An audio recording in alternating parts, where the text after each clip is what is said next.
Hi, so I'm going to be remaking you these videos and then finishing the rest of them because you seem to like listening to me read this book, and I accidentally deleted all the others. Well, it was probably on purpose at the time, but I want to remake them for you so you can listen to them. So today I'm going to be restarting reading you Coraline by Neil Gaiman. And I'm keeping all the stuttering and bad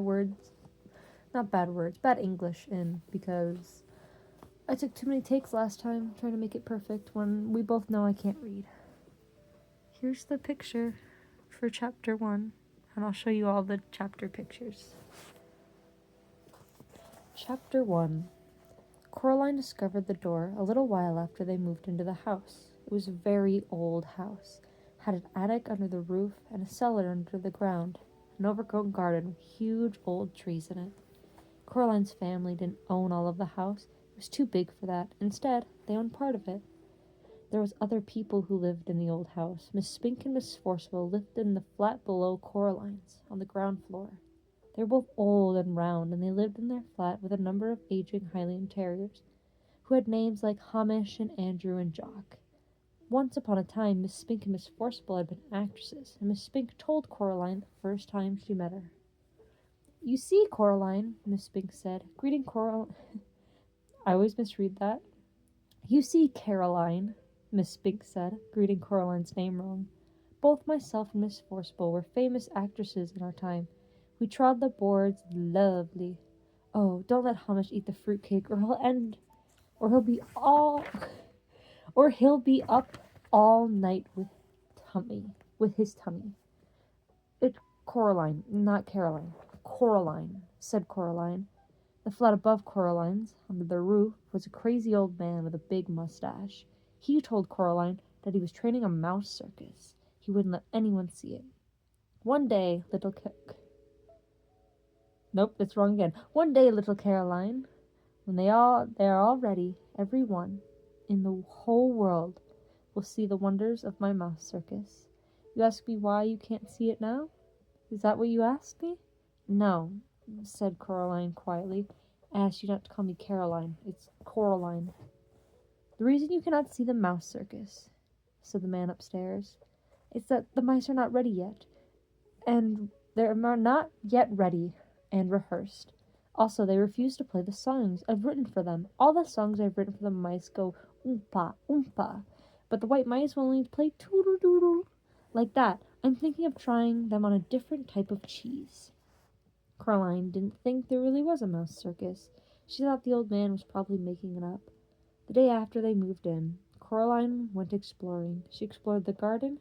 It was a big garden, and the very back was an old tennis court. But no one in the house played tennis, and the fence around the court had holes in it, and the net had mostly rotted away. There was an old rose garden filled with stunted flybone. One moment. Had to let the cat in. Where were we? There was an old rose garden filled with fly-blown rose bushes. There was a rockery that was all rocks. There was a fairy ring made of squidgy brown toadstools, which smelt dreadful if you accidentally trod on them. There was also a well. On the first day, Caroline's family... I didn't know. I'm no better. On the first day, Coraline's family moved in. Miss Spink and Miss Forceville made a point of telling Coraline how dangerous the well was, and they warned her to be sure she kept away from it. So Coraline set off to explore for it, so that she knew where it was to keep away from it properly. She found it on the third day. It was in an overgrown meadow beside the tennis court, behind the clumps of trees, a low brick circle almost hidden in the high grass. The well had been covered up by wooden boards to stop anyone falling in. There was a small knot hole in one of the boards, and Coraline spent the afternoon dropping pebbles and acorns through the hole and waiting and counting until she heard the plop as they hit the water far below. Coraline also explored for animals. She found a hedgehog and a snakeskin, but no snake. and a rock that looked like a frog, and a toad that just looked like a rock. There was also a haunty black cat who sat on the walls and tree stumps and watched her, but slipped away if ever she went over to try and play with it. That was how she spent her first 2 weeks in the house, exploring the garden and the grounds. Her mother made her come back inside for dinner and for lunch, and Coraline had to make sure she dressed up warm before she went out, for it was very cold summer that year. But go out she did, exploring every day until the day it rained, when Coraline had to stay inside. What should I do? Asked Coraline. Read a book, said her mother. Watch a video, play with your toys, go pester Miss Spink or Miss Forcible or the crazy man upstairs. No, said Coraline. I don't want to do those things. I want to explore. I don't really mind what you want to do, said Coraline's mother, as long as you don't make a mess. Coraline went over to the window and watched the rain come down. It wasn't the kind of rain you'd go out in. It was the other kind, the kind that threw itself down from the sky and splashed where it landed. It was the rain that meant business, and currently its business was turning the garden into a muddy, wet soup. Coraline had watched all the videos. She was bored with her toys, and she'd read all her books. She turned on the television. She went from channel to channel to channel. But there was nothing on but men in suits talking about the stock market and talk shows. Eventually, she found something to watch. It was the last half of a natural history program about something called protective coloration. Coloration? She watched animals, birds, and the insects, which... this cat is hostile. She watched animals, birds, and insects which disguise themselves as leaves or twigs for other animals to escape from things that could hurt them. She enjoyed it, but it ended too soon and was followed by a program about a cake factory.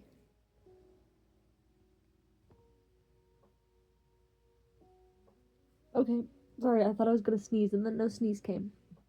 Ugh, gross. Coraline's father was home. Both of her parents worked doing things on computers, which meant that they were home a lot of the time. Each of them had their own study. Hello, Coraline, he said, when she came in without turning around. Said Coraline. It's raining. Yep, said her father. It's bucketing down. No, said Coraline. It's just raining. Can I go outside? What did your mother say? She said you're not going out in this weather like that, Coraline Jones. Then no. But I want to carry on exploring. Then explore the Then explore the flat, suggested her father. Look, here's a piece of paper and pen. Count all the doors and windows. List everything blue. Mount an expedition to discover the hot water tank and leave me alone to work. Can I go into the drawing room? The drawing room was where the Jones kept the expensive and uncomfortable furniture Coraline's grandmother had left them when she died. Coraline wasn't allowed in there. Nobody went in there. So only for the best. If you don't make a mess and you don't touch anything. Excuse me, ma'am. These dang old cats, I tell ya. Coraline considered this carefully, and then she took a piece of paper and pen and went off to explore inside the flat. She discovered the hot water tank. It was in the cupboard in the kitchen. She counted everything blue, 153. She counted every window, 21. She counted the doors, 14. Of the doors that she found, 13 opened and closed. The big carved brown wooden door at the far corner of the drawing room, was locked. She said to her mother, "Where does that door go?" "Nowhere, dear." "It has to go somewhere." Her mother shook her head. "Look," she told Coraline. She reached up and took a string of keys from the top of the kitchen door frame. She sorted through them carefully and selected the oldest, biggest, blackest, rusty key. They went into the drawing room. She unlocked the door with the key. The door swung open. Her mother was right. The door didn't go anywhere. It opened to a brick wall. When this place was just one house, said Coraline's mother, the door went somewhere.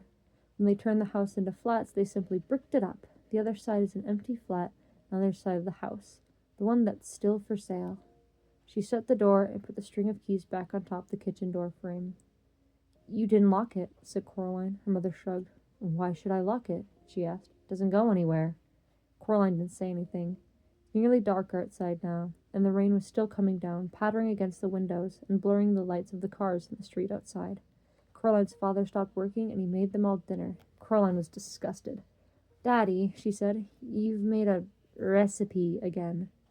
It's leek and potato stew with a tarragon garnish and melted Gruyere cheese."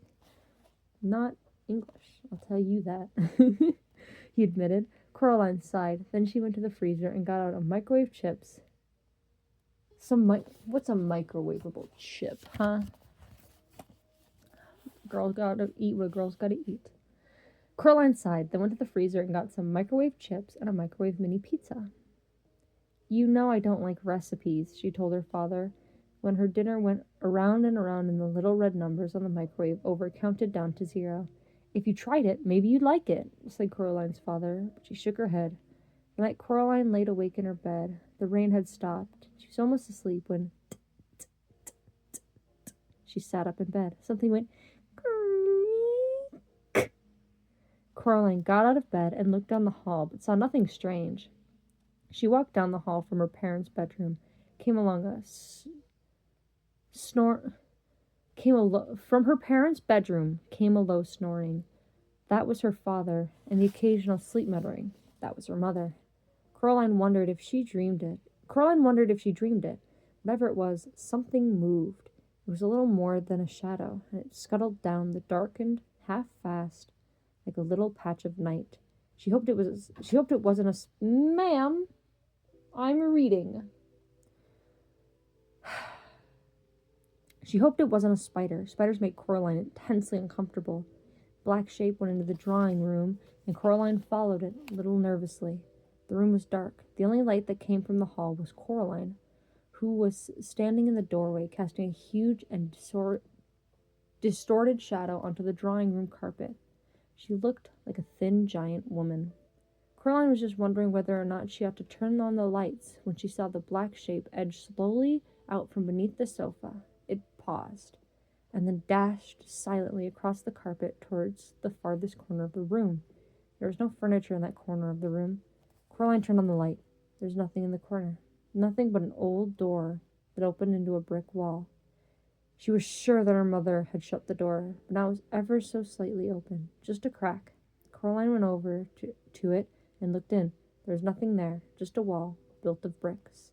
Coraline closed the old door, turned out the light, and went to bed. She dreamed of black shapes that slid from place to place, avoiding the light, until they were gathered together under the moon, little black shapes with little red eyes and sharp yellow teeth.